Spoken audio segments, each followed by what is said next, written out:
Welcome to today's Explainer. We're jumping straight into the mechanics of a truly invisible mobile threat today. And honestly, it's pretty fascinating stuff. Now, we usually think of cybersecurity as an action and consequence kind of deal, right? You click a bad link, you pay the price. But what happens when simply doing exactly what you're supposed to do is what actually puts you at risk?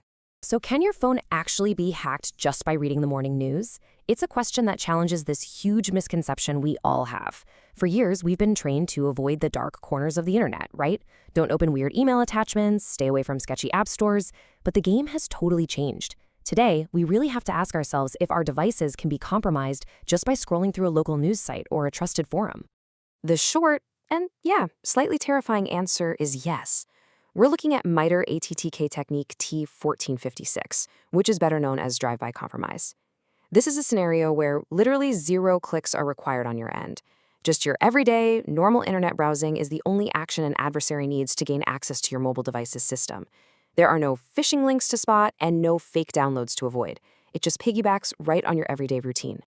Let's start with Section 1, the invisible threat. The MIT framework defines a drive-by compromise pretty simply. It's an adversary gaining access just because you visited a website.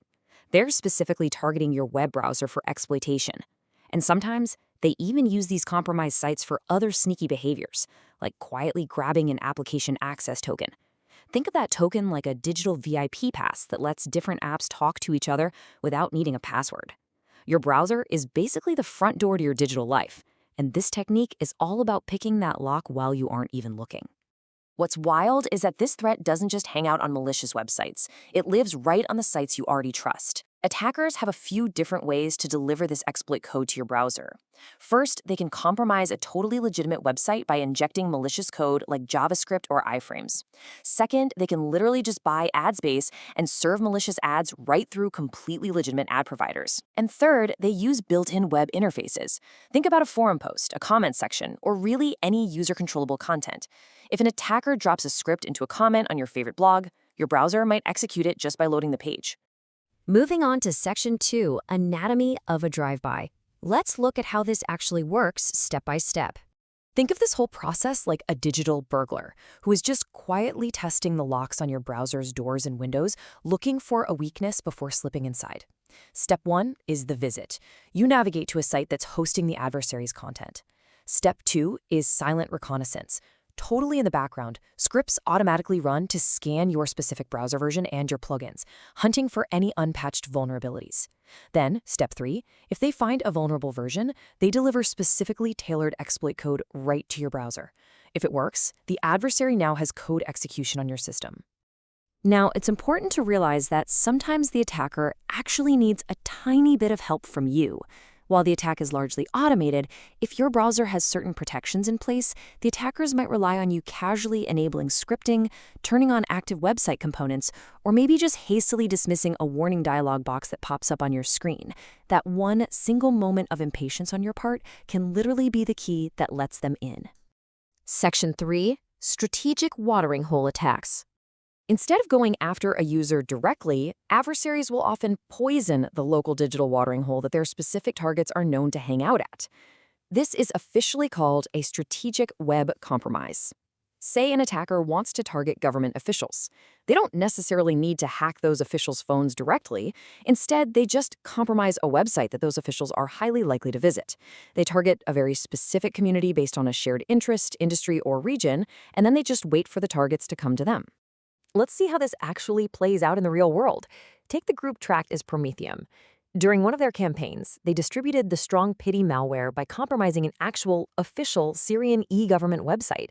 So anyone visiting that legit government site was instantly in the crosshairs. On the flip side, you have a threat called Stealth Mango, which delivered its payload via a watering hole website that perfectly mimicked APKmonk, a third-party Android app store. And in at least one case, that watering hole URL was distributed directly through Facebook Messenger. Section 4, High-Profile Exploits. Let's look at some of the heavy hitters. There is a really clear pattern here. Highly advanced spyware consistently targets Apple's iOS ecosystem by going straight after the Safari browser and its underlying WebKit engine. Pegasus for iOS, which is arguably one of the most infamous spyware tools in the world, was distributed through a website by exploiting vulnerabilities directly in Safari. Then you have Insomnia, which utilized malicious JavaScript and iframes to exploit WebKit on vulnerable iOS 12 devices. And LightSpy triggered a Safari WebKit exploit the absolute second a victim loaded an index.html page. What's truly striking about LightSpy is just the sheer level of deception involved. They lured victims in with a fake local Hong Kong newspaper site. When the victim simply loaded the homepage, bam, the WebKit exploit was triggered. It then silently downloaded a macho binary, which is just an executable file format used by iOS. But get this, they disguised it to look like a simple, completely harmless .png image file. It's incredibly stealthy, and it turns the routine act of reading the news into a total system compromise. Adding to the crazy variety of tactics out there, we have malware like YiSpectre. Instead of just sitting and waiting on a compromised site, YiSpectre is actually believed to have initially infected devices by hijacking internet traffic itself. They were literally intercepting the data flowing to your phone. By doing that, the attackers could forcefully generate abnormal pop-ups on the user's device, actively pushing them right into that drive-by compromise funnel. Finally, Section 5, Defense and Detection Strategies. How do we actually stop this? The most direct and actionable mitigation from MITRE, labeled M1001, is super straightforward: security updates. You absolutely must enable automatic updates and relentlessly apply them. Remember step 2 of the attack anatomy, where scripts silently scan your browser for vulnerabilities? Well, security updates directly patch those vulnerabilities. If your browser is fully updated, that silent scan comes back empty-handed. But updates aren't your only line of defense.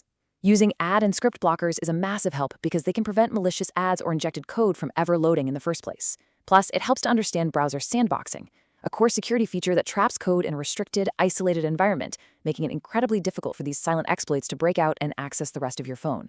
From a broader network perspective, defenders use specific detection analytics to spot these attacks by looking for stark contrasts.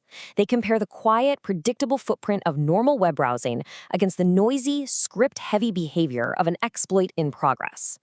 Normal browsing has totally expected load times and standard file handling. An attack, on the other hand, triggers immediate, highly abnormal script-heavy network activity.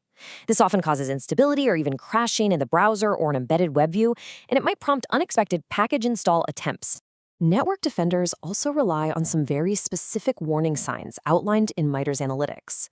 If they correlate your visit to a regular news site with sudden staged redirects, environment fingerprinting, which is that silent reconnaissance we talked about earlier, and exploit preparation fetches, where the attacker's server is quietly gathering tools to break in, major alarm bells go off. They also keep an eye out for rapid shifts in device capabilities right after a visit, or outbound command traffic that makes absolutely no sense for someone just reading a web page. If those things align, a drive-by compromise is almost certainly underway. So given how silently and efficiently these zero-click drive-by attacks operate, it is definitely worth asking yourself right now if you've ignored that recent software update notification on your phone. We've seen exactly how adversaries use legitimate sites, malicious ads, and perfectly mimicked watering holes to target your mobile browser. The threats might be invisible, but your defense absolutely doesn't have to be. Stay updated, definitely consider using ad and script blockers, leverage your browser's sandboxing, and whatever you do, don't make it easy for the digital burglars. Thanks for joining me for this explainer, and I'll catch you on the next one.